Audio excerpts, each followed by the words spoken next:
our machine learning application to galaxy morphology. But today, I would like to share my understanding of machine learning application, but more in a little bit more general concept as well. So first of all, I would like to start with a brief general introduction about where machine learning is applied in astronomy. These applications are basically separate them based on which stage of astronomical data we have. So first of all, before observation, and when we have observation and after data has been calibrated. So before observation, of course, we would build simulations to try to understand the universe. As you may already know, the simulation usually would be either too computationally expensive, or too time consuming, or it would be just not complicated enough.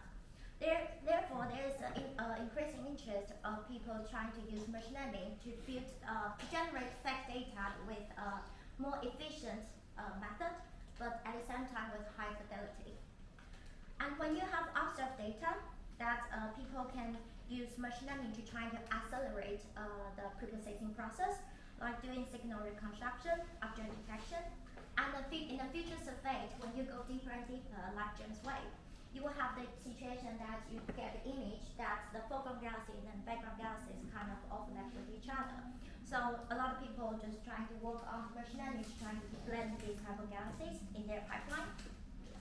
And finally, the most common one application we know is applied is on the calibrate data, which basically have two directions. You do the classification, or you try to extract physical properties like stellar mass, cast parameters, or photometry redshift, etc. from the machine learning. So I personally, just talk about my experience, I personally did a little bit of galaxy emulator in the first part, but today I'll be focusing on the galaxy morphological classification, which I did in the final part. And as you already might feel that currently in the current stage of machine learning application in astronomy, people usually focusing on trying to improve, using machine learning to improve efficiency and accuracy. But in today's talk, I would like to kind of bring up a new discussion about, instead of, in addition to these two features, we can also use machine learning to trying to get more inclusivity and creativity, be more creative when we use machine learning techniques. So that would be my outline for today's talk. It basically is, each part will be my different stage of my PhD work. So the first part, the first text I had was trying to build a galaxy morphological classification catalog for dark energy survey. And so, which we did, and the paper at the moment is in the dark energy survey internal review. So in the beginning, when I tried to do this work, I did a full comparison of several supervised machine learning, like 6+4, including like supervised machine, random forest, etc., which is a bit technical. And then from this, we eventually pick up the optimal method, which is convolutional neural network. And I will talk about more in details later. And in the second part, I turn to the unsupervised machine learning, trying to see if unsupervised machine learning can do some classification task. And in this test, I did this on the gravitational lensing detection. And then final part, I will be bringing out a little bit new insight about what machine learning, what kind of new insight machine learning can provide to the current astronomical studies, and which in this one I try to use unsupervised machine learning to explore galaxy morphology. Okay, so start with the first part. Like I said, I did a full comparison in our paper of several different supervised machine learning. So if you are new in this field and you are using imaging data, I would recommend just reading our paper because it's kind of like textbook, but only 20 pages. Yeah. So, but here I'll be focusing on just the convolutional neural network. And convolutional neural network, short as CNN, is a type of supervised machine learning. And to people who are new in this field, so supervised machine learning means that we train our machine with a labeled data. So for example, that we give machine two pictures. One is we teach them one is an apple and one is a banana. And after the few rounds, you keep feeding them this type of feature, this type of pictures, and tell them apple, banana, apple, banana. Eventually, if you feed them a new image, they will be able to tell if it is banana or apple. So that's the idea. And convolutional neural network, namely, they use convolutional layers. So when you input the image, and they use convolutional layers to layer by layer, step by step, to try to compress the localized information on the image. And eventually, you will get a set of compressed representative pictures here. And just we then train the machine to, when you see this set of pictures, we label them as, for example, in our case, would be spiral galaxies, and the other set of pictures is called elliptical galaxies. And after the few rounds, then you can see after a few rounds, you tell the machine will be able to, first, to be able to extract representative pictures from the image, which can better represent spirals and elliptical galaxies. And second, it will be able to tell if this image is spirals or elliptical galaxies. So that is the kind of rough idea. And in this project, we work on dark energy survey year 1 data. And we use the visual classification from the Galaxy Zoo 1 as the label. So using that as to tell machine this image is spirals or not, spiral or elliptical. And it's different from the previous work. We don't use multiple bands image. Instead, we use we combine linear and gradient image in our depth to input to our convolutional neural network. And we only use I-band image, which is the better band with the better image quality in dark energy survey. So just quickly jump to our results. So this is a rock curve, and as you can see, y-axis is a true positive rate, x-axis is false positive rate. So this type of curve is used in supervised machine learning. We use it to kind of evaluate the performance of machine learning of our machine. So the closer to the top left corner will be the better performance. And so in our case, that's combining the linear and gradient image give us a very good accuracy to do binary classification, which accuracy is 0.95. And then in this paper, we also investigate how the accuracy would change when you increase the number of training data. And to do this, we just simply, so because we have the fixed amount of training data, which have the visual classification from Galaxy Zoo. So we're basically just rotating them to do data augmentation. And for this class, you can see that a lot of it is the same set of data, but after data augmentation, the accuracy change rate is positive, but there is upleaving there. And using the combinations input, that's the blue line here, we can increase our accuracy from 0.95 to 0.97. And then afterwards, because CNN will provide you a probability of this image being spirals or elliptical, then you can just set up a probability threshold. And in our case, we say it's 0.8 to select the galaxies with higher predicted probability. Means we trust them more, and the accuracy will be increased to 0.987. So next part, we further dig into a bit more about the galaxies with high predicted probabilities by our CNN, but labeled differently in Galaxy Zoo. This case is what we call mixed classification by our CNN. So we dig into more about this galaxy. So here we show two pictures. They are the same galaxies, but the left-hand side is from the dark energy survey imaging, which is we use to train our CNN. On the right-hand side is from Sloan data, which is Galaxy Zoo they use to do visual classification. And through this picture, you can see that it turns out the deeper depth and the better resolution in dark energy survey, it shows some structure that's like a filament here. Everybody can see this one, and it's here. Yeah, a little bit like a spiral structure that's it wasn't clear in the Sloan data. So we realized that in our training set, there are around 2.5% galaxies are mislabeled by Galaxy Zoo, and due to the limitation of the imaging quality of Sloan data. Okay. So after we do some analysis to correct these the levels of these type of galaxies, we increase the accuracy a little bit, slightly increase the accuracy to over 0.99, which is very impressive. And then, but we significantly decrease the galaxy in the uncertain class. We classify as uncertain class, which means their predicted probability is lower than 0.8. And then this raw curve just shows the final best result we got using our method. So with this chain convolutional neural network, I then can start to build the Galaxy morphological classification. So we have this catalog, and we built this catalog for dark energy survey year 3 data, and we have more than 20 million galaxies have the predictions. And this is one of the largest catalog to date, along with the companion catalog from the other team in the dark energy surveys organization.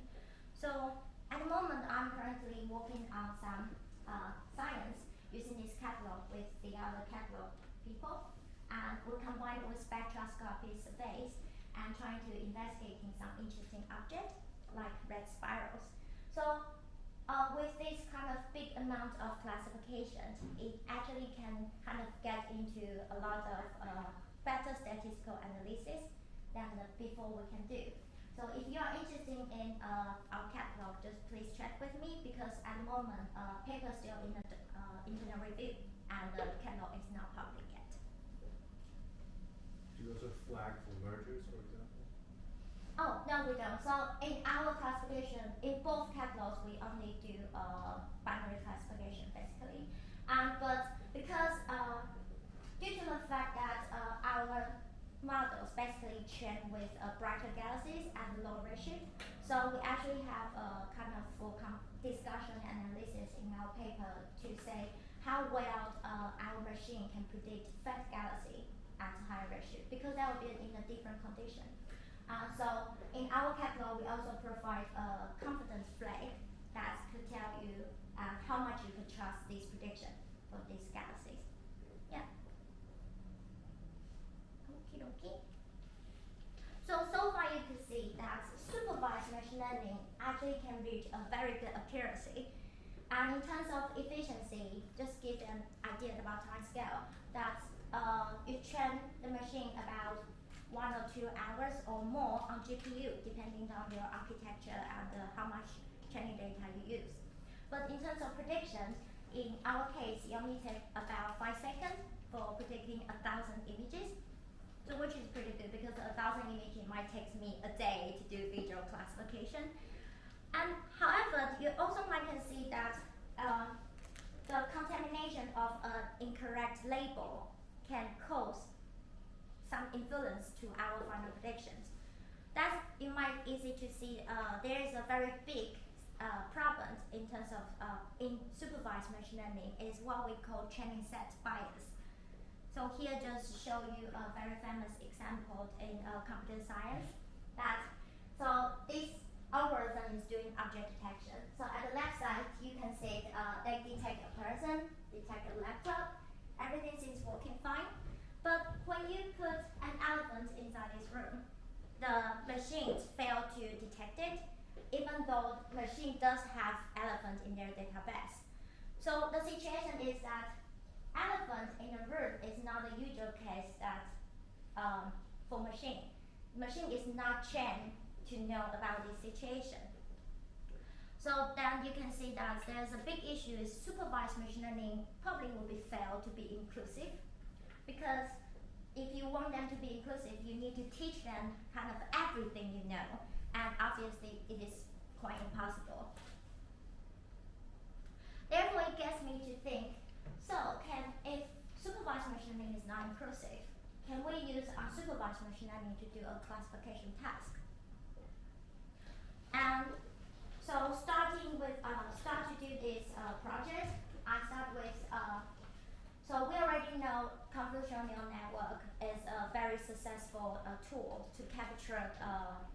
representative pictures from images. So then, what is the unsupervised method to the convolutional neural network? And in computer science, there's a technique called convolutional autoencoder. A function of an autoencoder is basically trying to reconstruct the input image using the extracted features you got in the middle. So basically, the better reconstruction you can get in the end, then the better representative features you extracted. And then I connected these extracted features with a clustering algorithm. Here I use a non-technical Bayesian Gaussian mixture model. The idea of it is very simple. It tries to use several Gaussian distributions to fix the data distribution. So here I just show the example of trying to use 3 Gaussian distributions to fit the data. So this is basically the methodology I use in my paper, but we are actually the first one who use this type of technique, especially in strong lensing detection, to try to use unsupervised machine learning to approach this issue.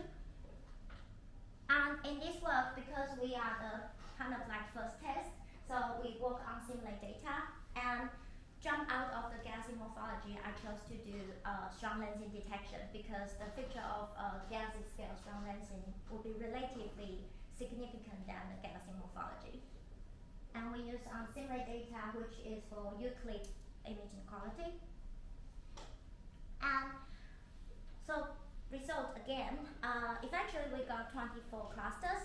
Here I just show the cluster with a very strong lensing features here. And the bottom one is the image, simulate image without the central lens, just for you can easily to see where is the lens features. And you can see that this method works very well to successfully separate not only lensing and non-lensing features. It can also separate different type of lensing features, like different size of Einstein ring and the different arc structure. But so we got this clustering result. How do we do classification? So classification is the main thing I want to do, right? So then, so through the Bayesian Gaussian mixture model, it actually provides you a very useful property that it provides probability of each data point to each group. So when you got this probability, if you have the real fraction of how many lensing images in one group, then you can just simply measure the probability, the lensing probability of this image by just sum the product up. However, as you already noticed, that this is meant to be unsupervised machine learning. So of course you wouldn't know how many lensing images in one group. So that would be a question mark. So in this work, we kind of propose a quick assessment that because clustering already did a good favor for you, that they try to group the data with similar structure together into, like in our case, it would be 24 clusters. Then we can just simply just look at each cluster and trying to just quickly assess them. If they got a significant lensing features, then we say, okay, this group has a lensing probability of 1. And the opposite situation, we just say, okay, this group got the lensing probability of 0. And some situation would be like here, we show that they got multiple objects, but because we only use one band, so with only one band image, you can't really tell if they are lensing or not. Then this type of group, I say their probability would be 0.5. And this is a very easy text. It's quite nice because it saves you a lot of trouble. You only need to kind of classify 20-ish groups rather than classify 20,000 images one by one in the conventional way. And then eventually this is the result. So we compare the results using true fraction, which is the black line here, and assumed probability, which is the orange line here. And you can see that they basically have not too big difference at all. So this confirms that our machine does separate data based on very representative features, and that features also agrees with the human opinions. And this is very nice because in large surveys, when you apply this method to large surveys, they can help you to group the data together first, which can save you a lot of trouble because people who want to do classification, they can just look at the group themselves, or you can just find some group with interesting features that you want to do science about and just look at it too. Yeah, and eventually the training set, this training set with, so when you have a lensing probability of each image, then you can do like supervised, you can calculate an accuracy. So we reach an accuracy of 0.77 for the binary classification, lensing or non-lensing in our case. And so this accuracy actually is quite comparable to a lot of supervised machine learning, for example, like support vector machine. But compared to the previous part, you can see that it's much lower than convolutional neural network. And here I would also like to remind you that supervised and unsupervised machine learning basically are fundamentally very different. So sometimes you can't really compare like this way, but we'll just try to see where we can get.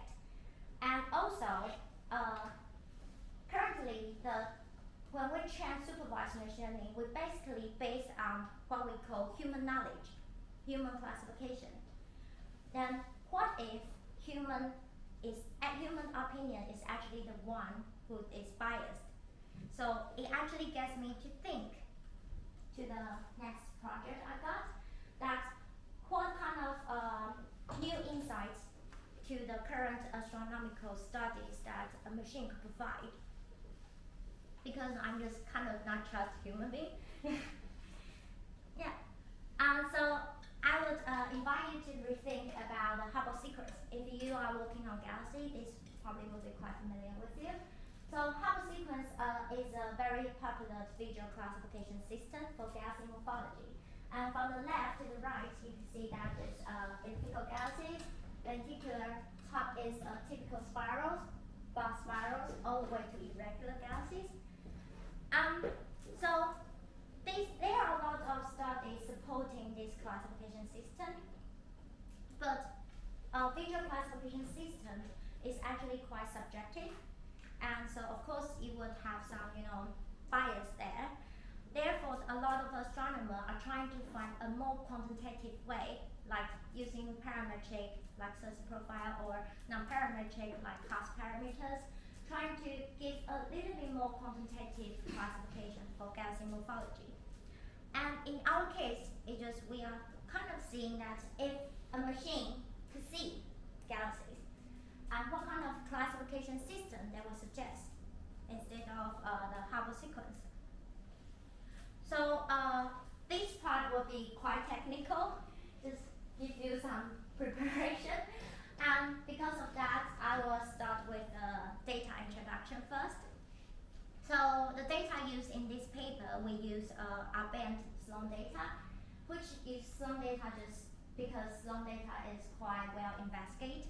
Then you got a lot of catalog can use to cross-validate your result.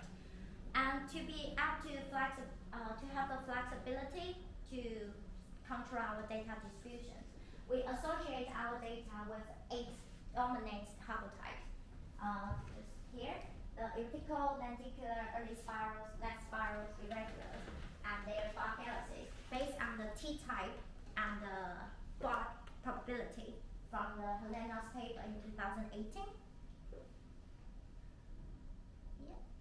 So then we designed 2 different data sets. One is balanced data set, one is imbalanced data set. So basically in this analysis, because our goal is trying to build up a kind of like classification system from machine. So of course we would like to ask machine to consider different significant features, morphology features equally. So therefore we kind of mainly working on a balanced data set in our sense. But then we also want this method will be able to apply to the large surface. Therefore, we also design this type of imbalanced data set. We follow the distributions of nearby galaxies from this old 2013 paper. And just let you know first that it turns out impressively that the imbalanced data set actually shows very consistent results as the balanced data set. But this part I won't talk about more detail in today's talk. So if you are interested, just please check our paper. And afterwards, I'll be focusing on just the balanced data set analysis. Then the very difficult one is the pipeline part, the methodology. So if you have any questions, just don't worry, just please interrupt me. So the pipeline is basically similar to the previous part.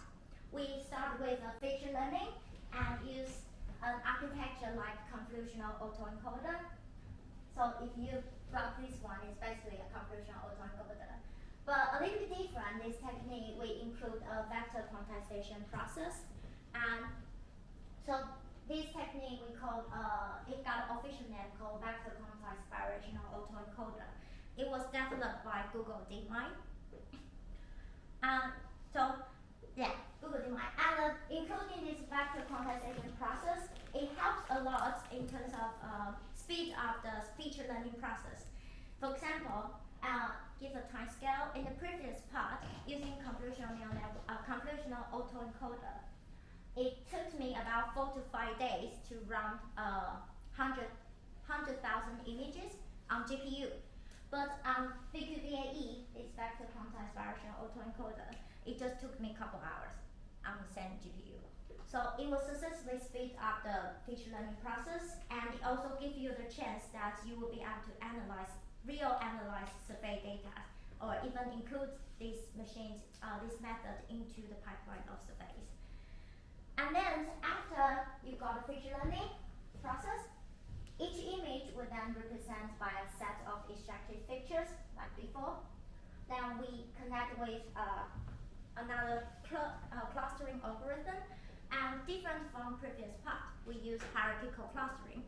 Just for one of the big reasons is that it starts with individual.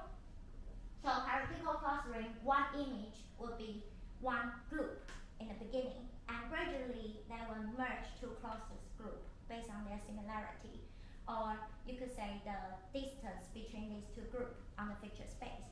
So they just gradually merge it, and that means you don't really need to have a presumption about how many data or what is the data distribution in one cluster you should have in the beginning. So far everybody is okay? Okay.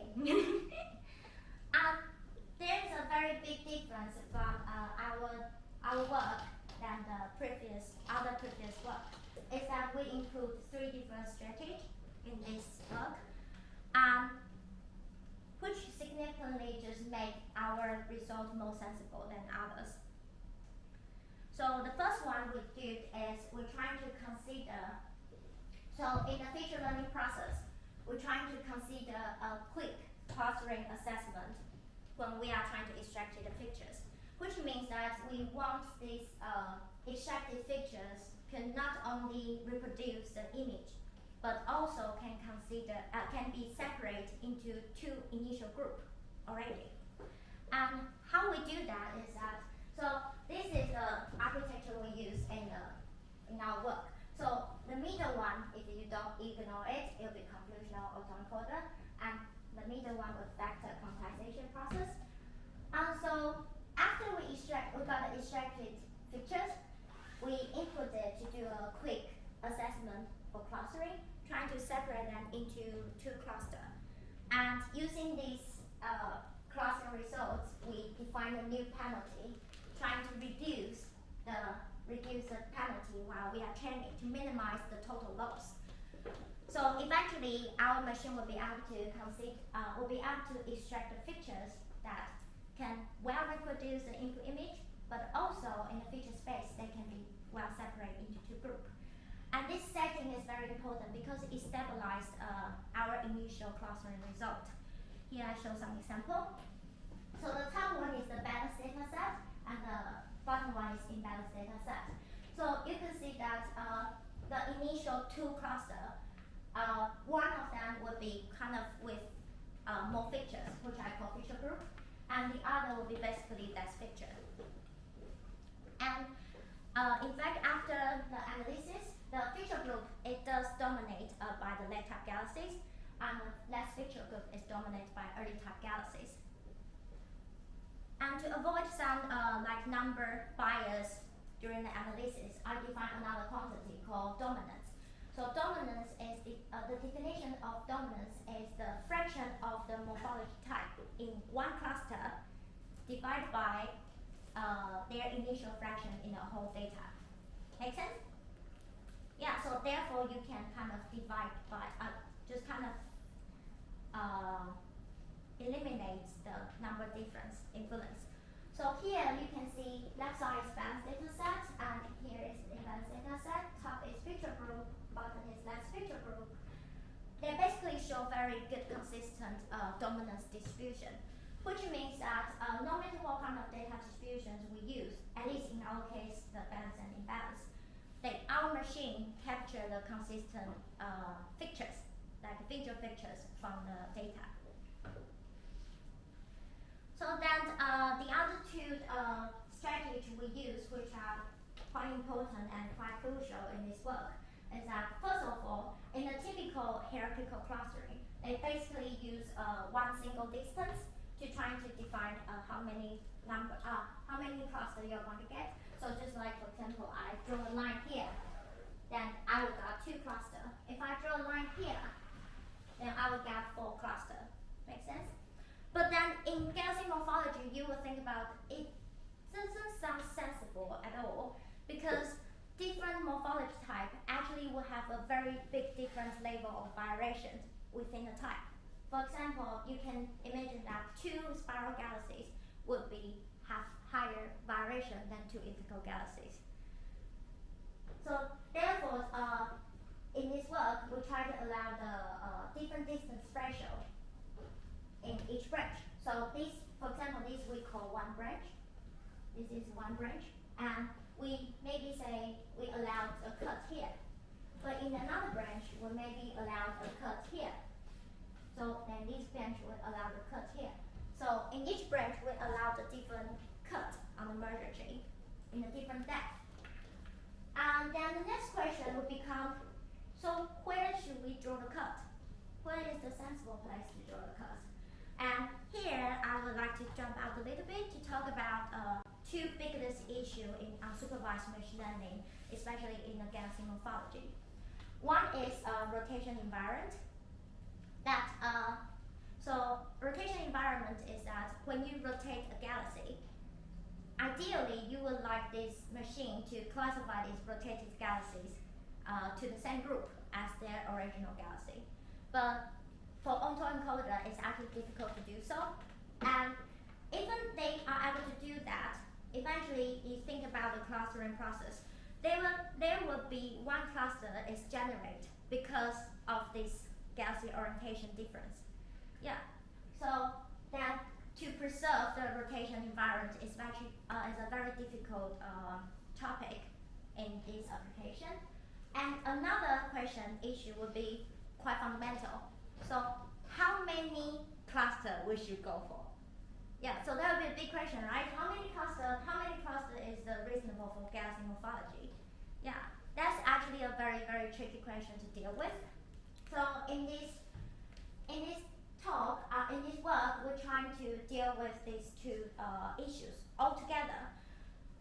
So before I talk about that first, before people of course trying to deal with the galaxy orientation, but what they do is they're trying to derotate the galaxies. They give a preprocessing process, trying to derotate galaxies before they do all the machine application. But then there's a lot of it is not promising, and there are a lot of other issues. For example, they use Fourier transform, another machine learning algorithm, which sounds a lot of trouble already. So in this work, we don't do any preprocessing process. And if we don't do any preprocessing process, like I say, that after a certain point on our clustering merger tree, there would be one cluster is generated because the galaxy orientation. Then the question would become, where is that distance, that depth on the merger tree? So basically, we use this galaxy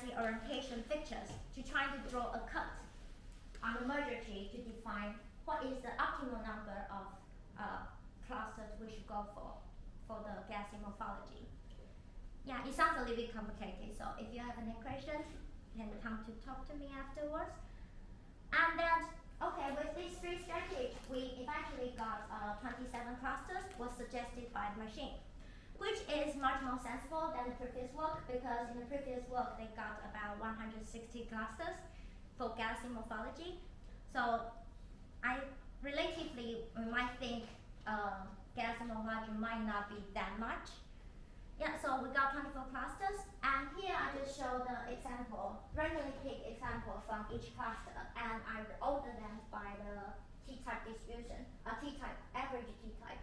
So just let you see about how our cluster change, the look of our galaxies in the cluster change.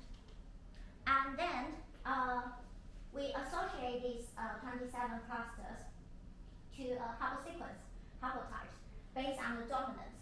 So if the dominance of a certain type larger than 1, which means in this cluster, this morphology has a higher fraction than their initial fraction, then we say, okay, this cluster have a relatively significant, for example, elliptical picture, etc. So here you can see, and 1 bar is 1 cluster. So here you can see 2 clusters actually have a mix of elliptical galaxy type and lenticular galaxy type. And we use different blue to separate the clusters with different bar dominance. So deeper blue means that these clusters actually have a higher fraction of bar galaxies. So here you can see that bar galaxies are our machine can actually distinguish bar galaxies from other type of galaxies in our case. So here I show some example about that. So the top is 1 cluster with no significant, with low bar dominance, which means doesn't have significant bar feature, and then the weak bar features and the strong bar features.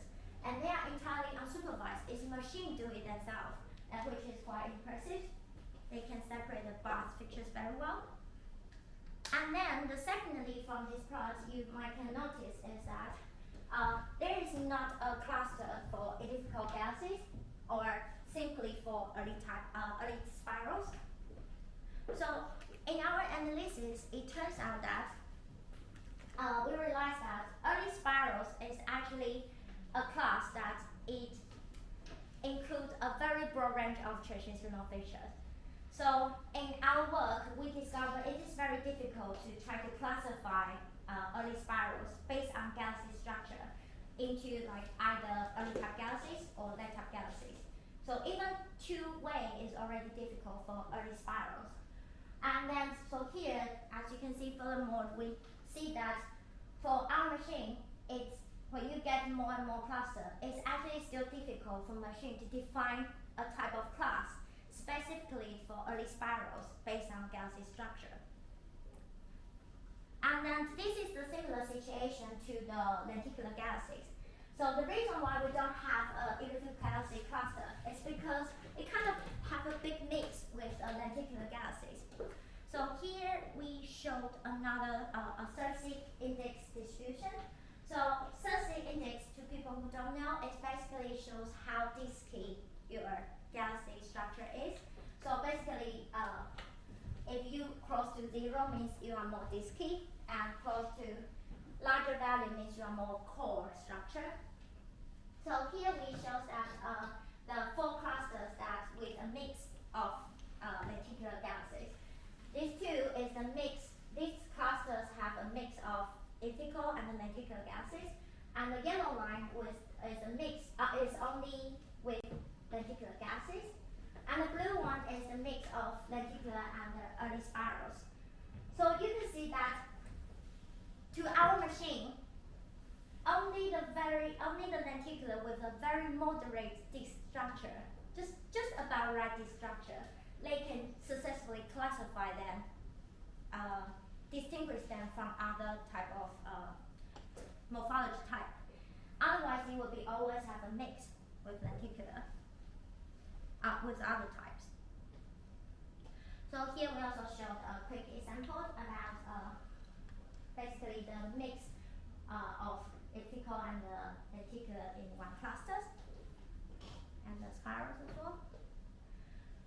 So that's exercise again. So through this part, that it basically tell you one cluster classified by our machine, which based on the galaxy structure, it actually includes a mix of different morphology type, which means a galaxy with a very similar structure can be visually classified as very different morphology type, like elliptical or lenticular early spirals.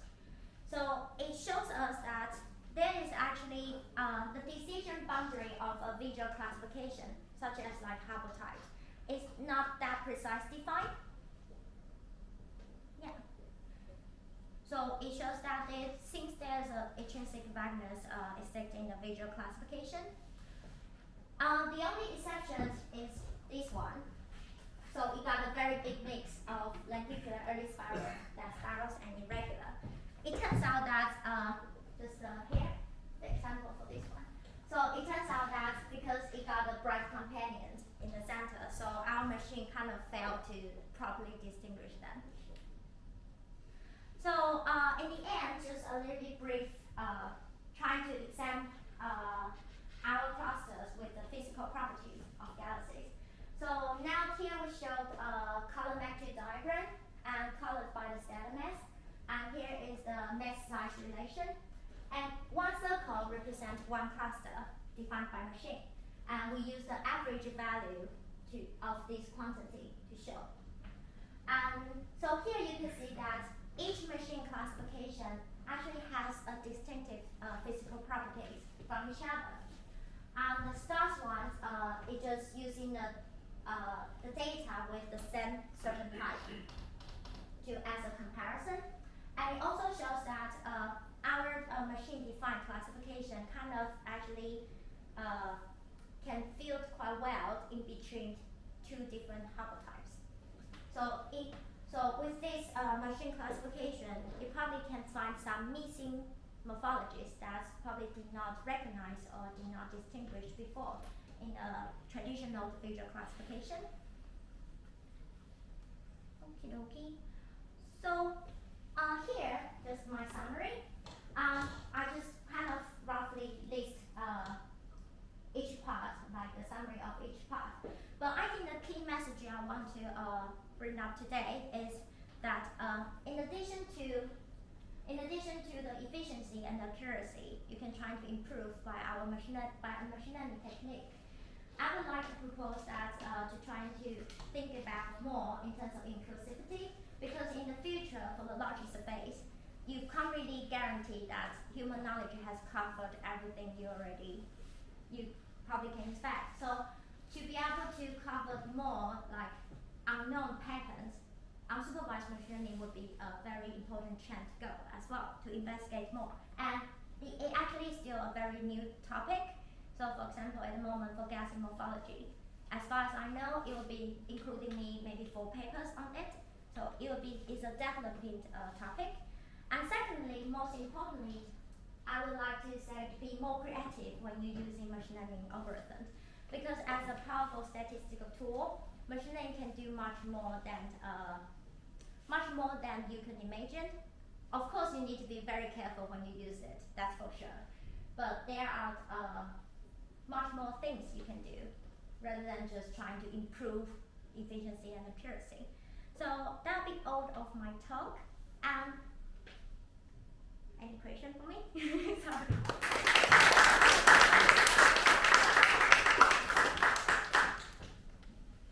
Any questions for Simon? Alex?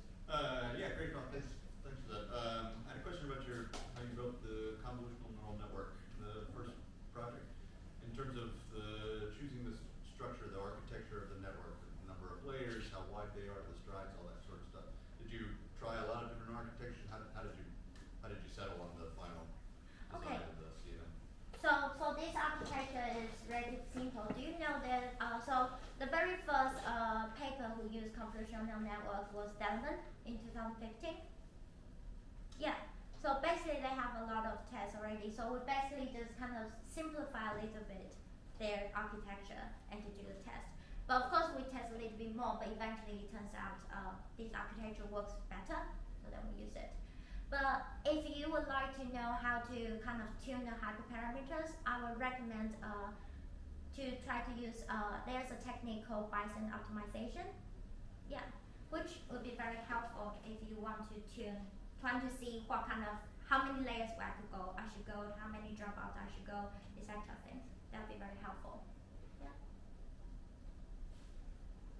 Yeah. Let's talk. In your work, it seems so far you use single band images like I-band or R-band for your machine learning works.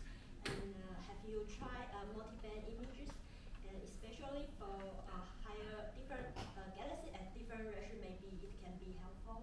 Yeah, definitely. So one of the big reasons we use only single bands because we kind of want to focusing on galaxy structure for now.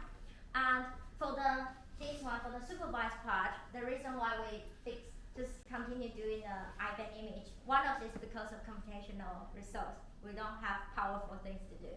And the other thing is the catalog, the other team who built the catalog, they use a multi-band image.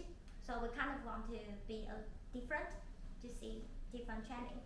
And for the unsupervised machine learning, we did try to use multi-band as well. But there's a big issue about, like I say, for the feature learning part, it's actually very time consuming when we use convolutional autoencoder. And so if you use multi-band, using one band is 4 to 5 days to run 100,000. So if you use two bands, basically it's double up. Yeah, so that part is kind of the big reason we don't use multi-band. But then when I moved to the BQVAE, which is a very new project I just accomplished, we will start to try multi-band image. Yeah. Yeah. Well, I'm just curious about whether there's like complementary progress with the human intelligence. So, do you know whether Galaxy Zoo is still active? Like people are still contributing to that, or is? Pardon me? But are people still contributing to Galaxy Zoo? Like why DS don't use the citizen to assist the Galaxy? Oh, I see. I think still a lot of people use Galaxy Zoo, as far as I know, because they do have they probably is one of the biggest classification you could find so far in galaxy morphology. Yeah, but I heard people trying to do that, but it never people talk about it, never really do it, as far as I know. Is that because some political problem, or because it's just the sample is too large, so it's not actually feasible? I'm not sure whether it is a political problem because I was a small PhD. Yeah, but I think in terms of data, it might be quite difficult, and especially you need to kind of deal with. So there's definitely survey kind of from you can do from 16 magnitude I-band in 16 to all the way to 23, 24. But after like about I would say 21, 22. You only can see kind of a block. So you can't really do citizen science for that because they might be way too difficult for general public. And before that, how to deal with the sets you're going to provide to citizens would be relatively difficult to deal with, I think, because it kind of close a big range of redshift. To design that might be slightly difficult, but I believe it's workable. Just don't know why no one's doing it. Yeah.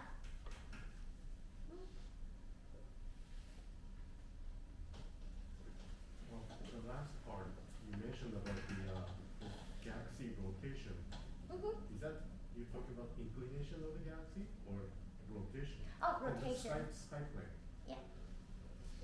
Not this way, it's this way.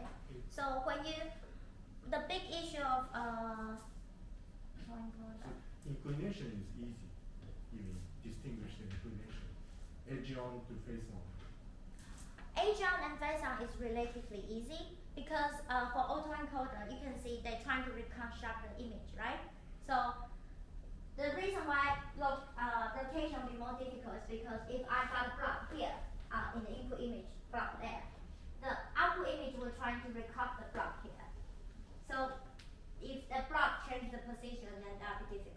for them to tell. They will still extract very different set of features out. But for the inclination, like this way, they basically to be separate into two different sets. Yeah.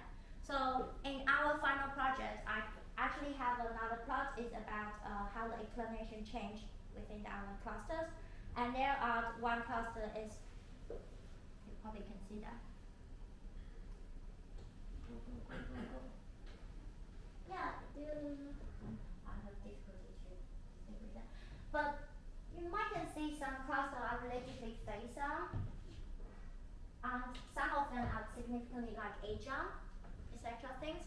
Yeah, but it would be really difficult to look at image because resolution is not that good. But there was a plot to show you that our cluster can just basically separate different shape.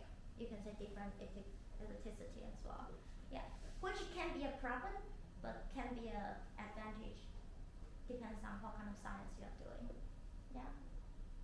But so in that case, that the Aegean galaxy can separate the early type Aegean and late type Aegean based on the bulge size or something? It should be able to, but I did not. Didn't go. Yeah, didn't go. Oh. You need to have some other catalog to cross validate if it is true or not. Thank you. Sorry, can you go back to the slide with the hourly curve of your length search? Okay, sure. You mean this one? Yes. So I'm a bit confused that you say, is this hourly curve from the test on your training set or? Oh, this is just simply on training set.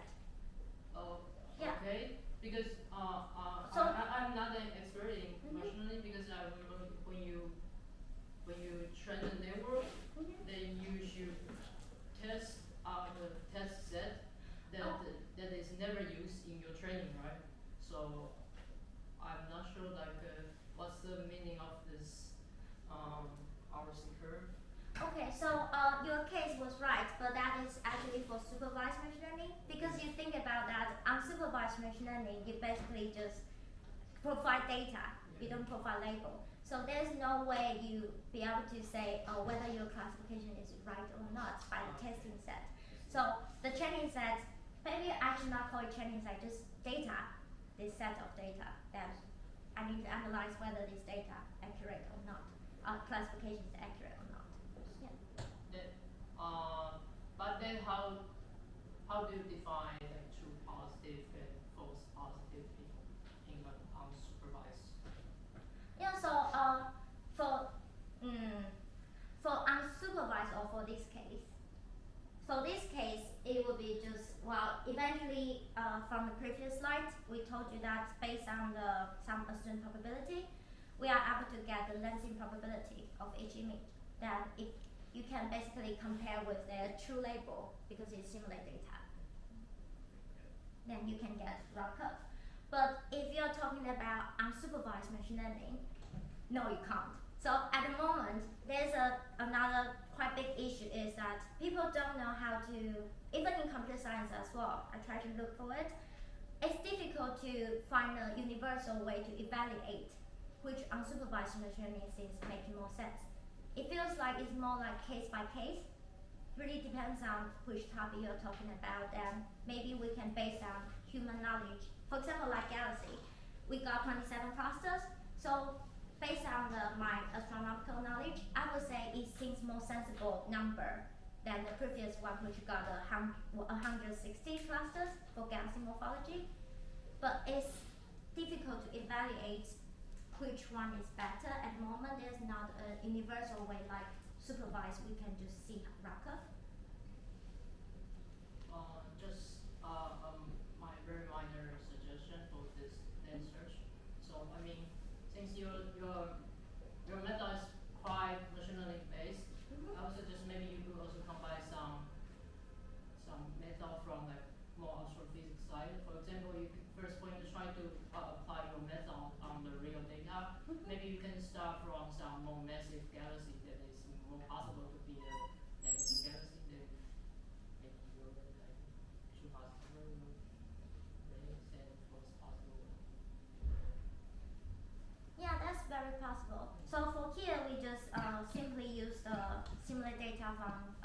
amazing challenge. Yeah, because we kind of want to compare with their data, their result. So we just use whatever they give us, we just use it. Yeah. Any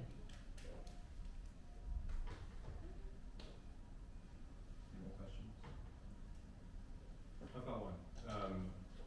So I guess one of the attractive features on supervised learning is that you can learn features that you didn't know it before. So is it possible to extract those features from machines that, for example, we got 27 clusters. What kind of features actually separate them in different clusters? Yeah. Would that allow you to learn something physically about the morphology, something that we didn't know it before, but it could have physical meanings? Yeah, it actually can. So at the moment there are, so we already want to do that here, but it would be too massive in one paper. But there are a lot of separate topics trying to just simply look at the extracted feature in the middle layer. Yeah, extract features from the middle layer. I'm trying to kind of compare them with some physical property. And so far as I know, there are some, maybe you already can guess that, since they can fit with surface brightness and maybe apparent size, but a lot of in-gas morphology, you might not want them influenced by the apparent size too much. Yeah, so this kind of thing, yeah, people are doing that. I suppose by looking at those features, you can sort of decide how many layers or how many distance you want to get. Yes. In order to do the cut, as the plot you showed that you have different clusters, different merger trees. Yeah. And the question is how many layers down that you need to decide in the cut and the merger, right? Yeah. And by looking at those features, you can maybe help you justify, how many layers down that you want to go to. Yeah, that's actually very good suggestions.